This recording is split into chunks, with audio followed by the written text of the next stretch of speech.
Hey Trevor, how you doing? I'm doing great. How are you doing, Max? Yes, I'm doing all right. Literally just on the way to Loretta's again. That's awesome, man. So it's pretty awesome to be talking to you. You've been one of my favorite guys for a couple of years now, because you were my favorite guy when I Oh, first started watching the GPs.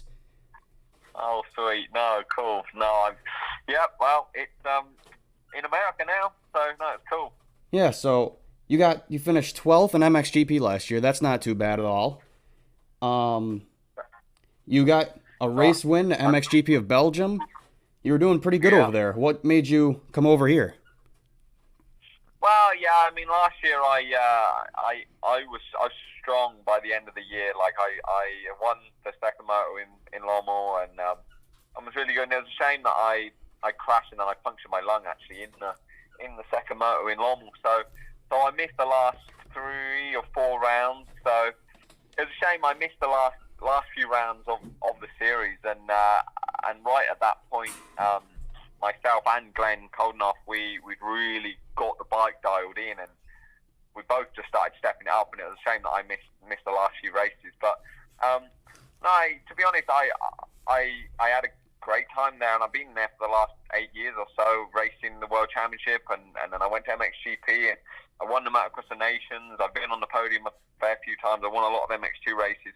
Yep. But, it's just one of those things where the opportunity came up to race here in America with the H.E.P Suzuki guys. Yep. And I just felt like I would regret not taking the opportunity if I didn't do it. I think if I finished my whole career in Europe, I would regret not giving it a go in America, because when I was younger, I started my career out here when I was 14, 15, turned pro when I was 16. Okay, that's pretty cool. Yeah, with J-Law, when it was his Boost Mobile AM/PM KTM team. I did outdoors in 2009, and then 2010 I rode for Star Yamaha. And then after that I went back to Europe, and it was one of those things that was what my dad, as my trainer back then, or who did everything with me, I was always trained for Supercross and these American outdoor kind of style tracks. And Yeah.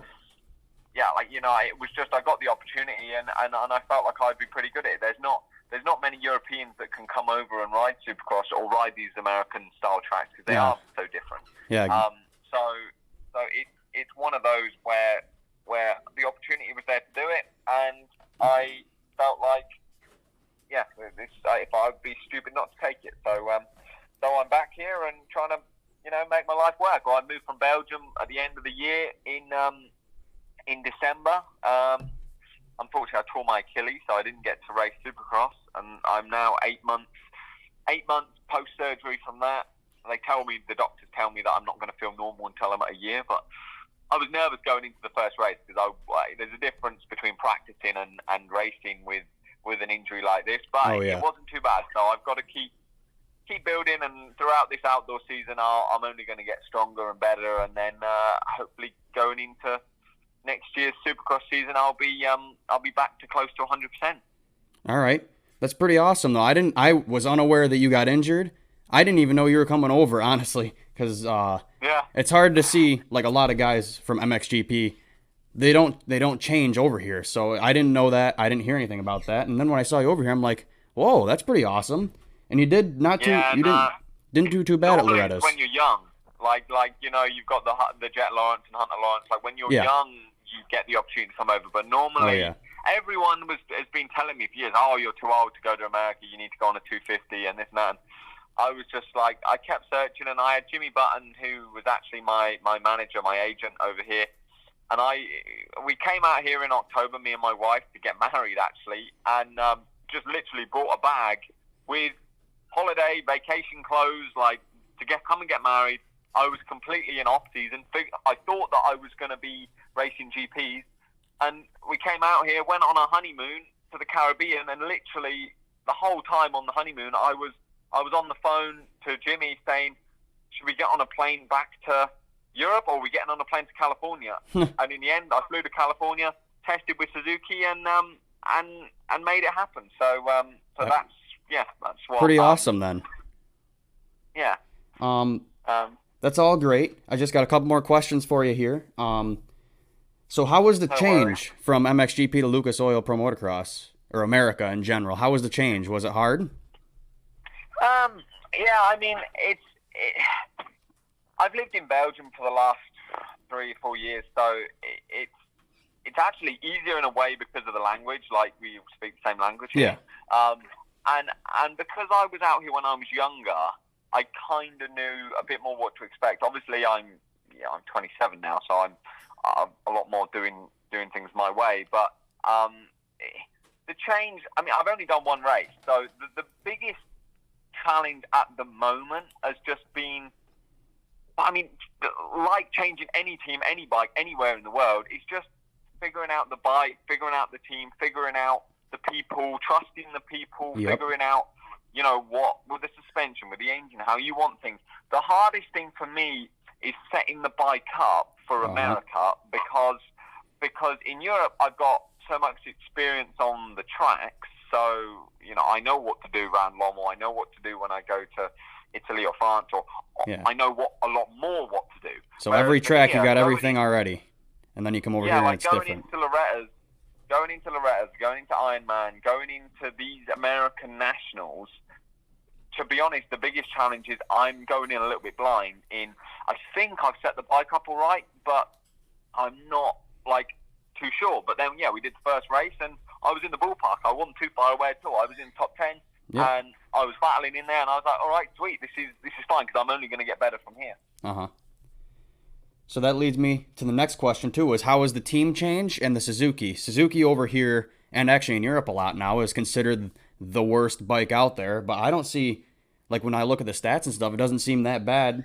And how was your opinion on going from KTM to Suzuki? Oh, it's funny when you see the memes on Instagram. Yeah.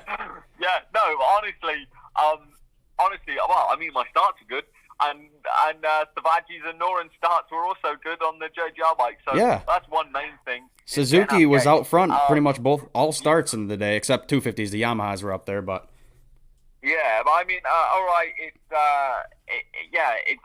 it's a change, but to be honest, when you're at this level, all the bikes are good. Like whether you're on a KTM, a Husky, a Kawasaki, whatever, the Suzuki is a good bike. It's the way you set it up. I'm working hard. I've got a good group of people around me.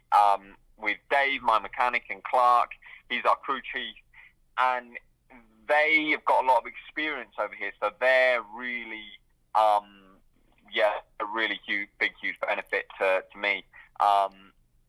So yeah, we've got a good group of people. I think you can make a bad KTM, you can make a bad Kawasaki. Absolutely. You can make a good Suzuki. You can make them good or you can make them bad. It's the way you set them up. So absolutely. It's I do think the bike's good. I do think the challenge is that we don't have experience on outdoors like with the team H.E.P Suzuki. We don't have experience on outdoors from last year or whatever. So this year, yeah, it is about learning fast. But yeah, the bike's good. We're in the ballpark. I do think obviously there's going to be some races where it's going to work better than others, and there's some races where we're going to go, okay, we've still got more work to do. But after the first race, I was pleasantly surprised at how easy it was to ride round where I rode round. So it'll be all right. Yeah, you did great. You were looking amazing at Loretta's, especially with all the changes, and you said your Achilles is still healing. So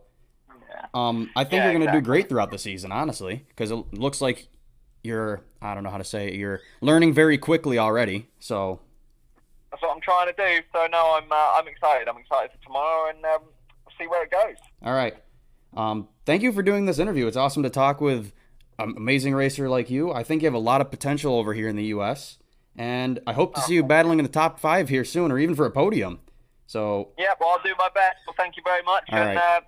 I'll speak to you soon. All right, thank you so much, man. Good, mate. Bye-bye. All right, bye.